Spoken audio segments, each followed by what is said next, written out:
Hi friends, welcome to our channel Ari and me talks. ಇವತ್ತಿನ ವಿಡಿಯೋದಲ್ಲಿ ನಾವು ವರಮಹಾಲಕ್ಷ್ಮಿ ಹಬ್ಬದ ಪ್ರಯುಕ್ತ ಬೆಳ್ಳಿ ಮುಖವಾಡಕ್ಕೆ ಅರಿಶಿನ ಅಲಂಕಾರ ಯಾವ ರೀತಿ ಮಾಡಬೇಕು ಅಂತ ನೋಡೋಣ ಬನ್ನಿ. ಮೊದಲಿಗೆ ನಾನಿಲ್ಲಿ ಅರಿಶಿನ ಅಲಂಕಾರ ಮಾಡೋದಕ್ಕೆ ಅಂತ 1 ಸ್ಪೂನ್ನಷ್ಟು ಮೈದಾ ಹಿಟ್ಟಿಗೆ ನೀರನ್ನು ಹಾಕಿ ಕಲಿಸ್ಕೊಂಡು ಬಂದಿದ್ದೀನಿ. ನೋಡಿ, ಈಗ ನಾವು ಕಲಸಿದಂತಹ ಮೈದಾ ಹಿಟ್ಟು ಬಂದು ದೋಸೆ ಹಿಟ್ಟಿಗಿಂತ ಸ್ವಲ್ಪ ತೆಳುವಾಗಿರಬೇಕು. ಈ ರೀತಿಯಾಗಿ ಕಲಿಸ್ಕೊಂಡು ನಾವು ದೇವಿ ಮುಖವಾಡಕ್ಕೆ ನೀಟಾಗಿ ಇದನ್ನು ಅಪ್ಲೈ ಮಾಡ್ಕೋಬೇಕಾಗುತ್ತೆ. ಎಲ್ಲೂ ಸ್ವಲ್ಪನೂ ಸಹ ನಾವಿಲ್ಲಿ ಗ್ಯಾಪ್ ಅನ್ನೋದನ್ನ ಬಿಡಬಾರ್ದು. ಆ ನೆಕ್ ಹತ್ರನೇ ಆಗಿರ್ಬೋದು ಅಥವಾ ಕಣ್ಣತ್ರನೇ ಆಗಿರ್ಬೋದು, ಎಲ್ಲೂ ನಾವು ಗ್ಯಾಪ್ ಕೊಡದೆ ನೀವು ನೀಟಾಗಿ ಹಚ್ಕೋಬೇಕು. ನಾವಿದು ಈ ಮೈದಾ ಹಿಟ್ಟಿನ ಪೇಸ್ಟನ್ನು ನಾವು ಎಷ್ಟು ಚೆನ್ನಾಗಿ ಹಚ್ಕೊತೀವೋ ನಮ್ಮ ಮುಖವಾಡಕ್ಕೆ ನಾವು ಅರಿಶಿನ ಹಾಕಿದಾಗ ಅಷ್ಟು ನೀಟಾಗಿ ಅದು ಕುತ್ಕೊಳ್ಳುತ್ತೆ.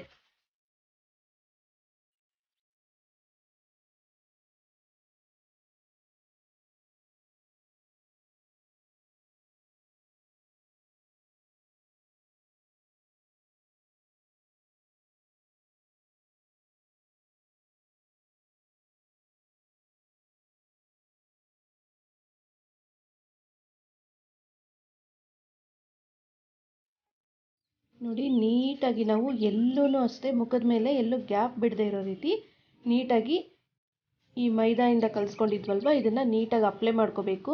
ಅಪ್ಲೈ ಮಾಡ್ಕೊಂಡ್ಮೇಲೆ ನಾನೀಗ ಇಲ್ಲಿ ಅರಿಶಿಣ ಪುಡಿನ ಹಾಕ್ಕೊಳ್ತಾ ಇದ್ದೀನಿ. ಅರಿಶಿಣ ಪುಡಿನ ನಾವು ಕೈಯಲ್ಲಿ ಉದುರಿಸ್ಬಾರ್ದು. ಕೈಯಲ್ಲಿ ಹಾಕೋದ್ರಿಂದ ಏನಾಗುತ್ತೆ ಅಂದರೆ ಒಂದೊಂದು ಹತ್ರನೇ ಜಾಸ್ತಿ ಬಿದ್ದು ನೋಡೋದಕ್ಕೆ ಚೆನ್ನಾಗಿರೋದಿಲ್ಲ.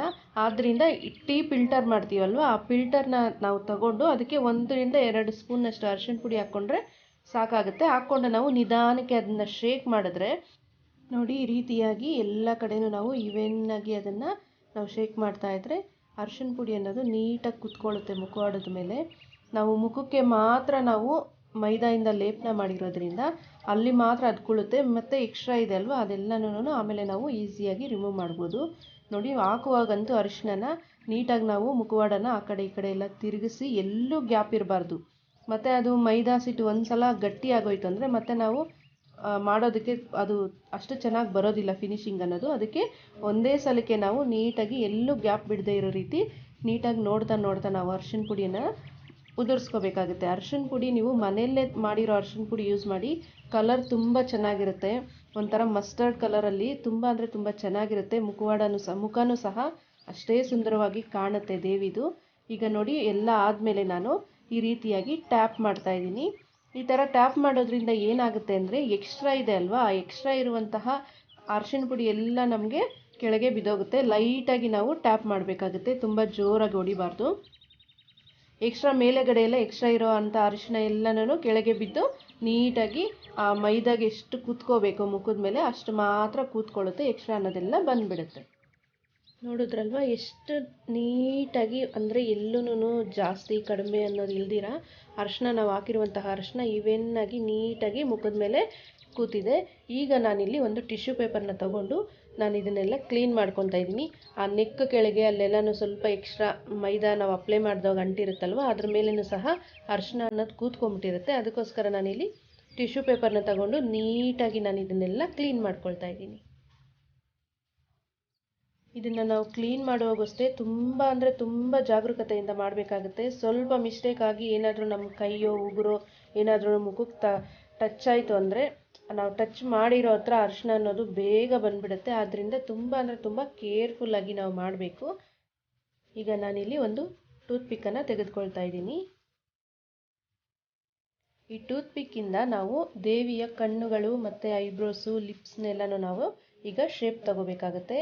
ಇವಾಗಂತೂ ತುಂಬ ಕೇರ್ಫುಲ್ಲಾಗಿ ನೀವು ನಿಧಾನಕ್ಕೆ ಸಮಾಧಾನವಾಗಿ ಈ ಕೆಲಸನ ಮಾಡ್ಕೊಳ್ಳಿ. ಸ್ವಲ್ಪ ಹೆಚ್ಚು ಕಡಿಮೆ ಆದರೂ ಮತ್ತೆ ಇಷ್ಟೊತ್ತು ಮಾಡಿದ ವರ್ಕ್ ಎಲ್ಲನೂ ಹಾಳಾಗುತ್ತೆ. ಆದ್ದರಿಂದ ತುಂಬ ಅಂದರೆ ತುಂಬ ಕೇರ್ಫುಲ್ಲಾಗಿ ನೀವು ನಿಧಾನಕ್ಕೆ ಆ್ಯಕ್ಚುಲಿ ಮೊದಲೇ ಮುಖವಾಡದಲ್ಲಿ ಎಲ್ಲ ಡೀಟೇಲ್ಸ್ ಅನ್ನೋದು ಇರುತ್ತೆ. ಅಂದರೆ ಐಬ್ರೋಸು ಕಣ್ಣು ಅದೆಲ್ಲ ಇರುತ್ತಲ್ವ, ಅದನ್ನು ನೋಡಿಕೊಂಡು ಅದ್ರ ಮೇಲೇ ನೀವು ಟೂತ್ಪಿಕ್ಕಿಂದ ಅಲ್ಲಿರುವಂತಹ ಅರಿಶಿನ ನೀವು ರಿಮೂವ್ ಮಾಡಿದ್ರೆ ಸಾಕಾಗುತ್ತೆ.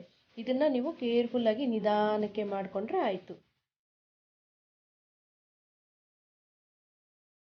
ನೋಡಿ, ಈ ರೀತಿ ನಾವಿಲ್ಲಿ ಐಬ್ರೋಸ್ ಆದಮೇಲೆ ಕಣ್ಣುಗಳನ್ನು ನಾನಿಲ್ಲಿ ಟ್ರೇಸ್ ಮಾಡ್ತಾ ಇದ್ದೀನಿ.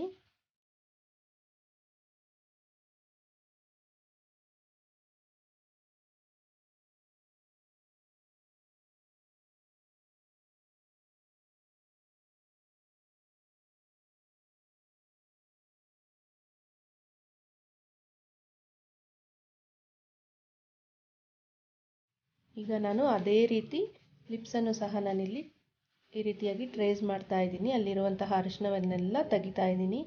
ಈ ಥರ ನಾವು ಅರಿಶಿನ ಅಲಂಕಾರ ಮಾಡೋದ್ರಿಂದ ದೇವರೇ ಎದ್ದು ಬಂದಂಗೆ, ಆ ವರಮಹಾಲಕ್ಷ್ಮಿನೇ ನಮ್ಮ ಮನೇಲಿ ಬಂದು ಕೂತಿರೋ ಥರ ತುಂಬ ಚೆನ್ನಾಗಿ ಕಾಣ್ತಾರೆ.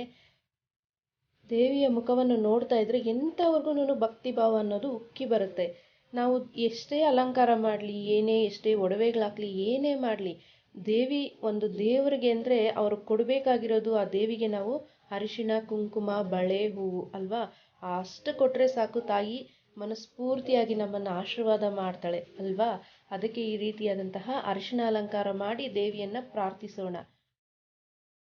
ನೋಡಿ, ಈಗ ಎಲ್ಲ ಡೀಟೇಲ್ ಆಗಿ ನಾನು ಐಬ್ರೋಸು, ಐಸು, ಲಿಪ್ಸು ಅನ್ನೋದನ್ನ ಡೀಟೇಲ್ ಆಗಿ ನಾನು ಈ ಥರ ಎಲ್ಲ ಅರಿಶಿಣ ಅನ್ನೋದನ್ನ ತೆಗ್ದಿದ್ದೀನಿ. ಈಗ ನಾನಿಲ್ಲಿ ಐಲೈನರನ್ನು ತೆಗೆದುಕೊಂಡಿದ್ದೀನಿ. ನಾವು ದೇವರಿಗೆ ಬಳಸೋ ಯಾವುದೇ ವಸ್ತು ಆಗಿರಲಿ, ಅದು ಹೊಸದನ್ನು ನೀವು ತಗೋಬೇಕಾಗುತ್ತೆ. ನಾವು ಯೂಸ್ ಮಾಡಿರೋಂತಹ ಐಲೈನರ್ಸ್ ಆಗಿರಲಿ, ಏನೇ ಆಗಲಿ ನಾವು ದೇವಿಗೆ ಬಳಸಬಾರ್ದು. ಈಗ ನಾನಿಲ್ಲಿ ಹೊಸದೊಂದು ಐಲೈನರ್ನ ತಗೊಂಡು ಇಲ್ಲಿ ಐಬ್ರೋಸ್ಗೆ ನಾನಿಲ್ಲಿ ಹಚ್ತಾ ಇದ್ದೀನಿ. ತುಂಬ ಕೇರ್ಫುಲ್ಲಾಗಿ ನಿಧಾನಕ್ಕೆ ನಾವು ಎಲ್ಲಿ ಅರಿಶಿಣನ ರಿಮೂವ್ ಮಾಡಿದ್ದೀವಲ್ಲ, ತೆಗ್ದಿದ್ದೀವಲ್ವ, ಆ ಪ್ಲೇಸಲ್ಲಿ ನೀಟಾಗಿ ನಿಧಾನಕ್ಕೆ ಐಲೈನರ್ನ ಹಚ್ಕೋಬೇಕಾಗತ್ತೆ. ತುಂಬ ದಪ್ಪವಾಗಿ ಹಚ್ಚಬಾರ್ದು. ಇದನ್ನು ಐಲೈನರ್ನ ಹಚ್ಚಿದ್ಮೇಲೆ ನಾವು ಒಂದು ಸಲ ಹಚ್ಚಿದ್ಮೇಲೆ ಅದು ಅಷ್ಟೊಂದು ಡಾರ್ಕಾಗಿ ಕಾಣೋದಿಲ್ಲ. ಒಂದು ಸಲ ಹಚ್ಚಿ ಅದು ಸ್ವಲ್ಪ ಡ್ರೈ ಆದಮೇಲೆ ಮತ್ತೆ ನಾವು ಅದರ ಮೇಲೆ ಎರಡನೇ ಸಲ ಸಹ ನಾವು ಹಚ್ಕೋಬೇಕಾಗುತ್ತೆ. ಆವಾಗ ತುಂಬ ಡಾರ್ಕಾಗಿ ಚೆನ್ನಾಗಿ ಕಾಣಿಸುತ್ತೆ. ನೋಡಿ, ಈಗ ನಾನು 2 ಕೋಟು ಸಹ ನಾನೀಗ ಐಲೈನರನ್ನು ಹಾಕಿದ್ದಾಯಿತು ಐಬ್ರೋಸ್ಗೆ. ಈಗ ನಾನು ಕಣ್ಣುಗಳಿಗೆ ಕಾಜಲ್ ಅನ್ನೋದನ್ನ ಹಾಕ್ತಾಯಿದ್ದೀನಿ. ಅದೇ ಐಲೈನರ್ನ ನಾನು ಬಳಸ್ಕೊಂಡು ಇಲ್ಲಿ ನಿಧಾನಕ್ಕೆ ಅವ್ರು ಕೊಟ್ಟಿರ್ತಾರಲ್ವ, ಅವ್ರು ನೀಟಾಗಿ ಕೊಟ್ಟಿರ್ತಾರೆ ಡೀಟೇಲ್ಸ್ ಅನ್ನೋದು, ಅವ್ರು ಕೊಟ್ಟಿರುವಂತಹ ಲೈನ್ ಮೇಲೇ ನಾವು ನಿಧಾನಕ್ಕೆ ಹಚ್ಚಿದ್ರೆ ಸಾಕಾಗುತ್ತೆ. ಇನ್ನೇನು ನಾವು ಬೇರೆ ಮಾಡಬೇಕಾಗಿಲ್ಲ. ನಿಧಾನಕ್ಕೆ ಕೇರ್ಫುಲ್ಲಾಗಿ ನಾವು ಅವ್ರು ಕೊಟ್ಟಿರುವಂತಹ ಲೈನ್ ಮೇಲೆ ನಾವು ಈ ರೀತಿಯಾಗಿ ಹಚ್ಕೋಬೇಕು.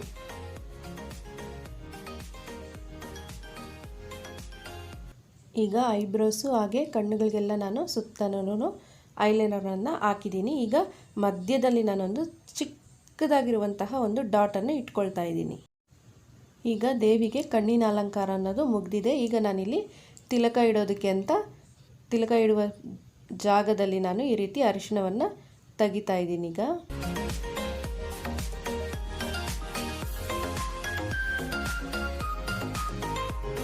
ಇದಕ್ಕೂ ಸಹ ನಾನು ಟೂತ್ ಪಿಕ್ಕನ್ನೇ ನಾನಿಲ್ಲಿ ತಗೊಂಡು ನೀಟಾಗಿ ಅದನ್ನೆಲ್ಲ ಅದರಲ್ಲಿ ಈ ರೀತಿಯಾಗಿ ಟ್ರೇಸ್ ಮಾಡಿದ್ರೆ ಎಲ್ಲ ರಿಮೂವ್ ಆಗುತ್ತೆ.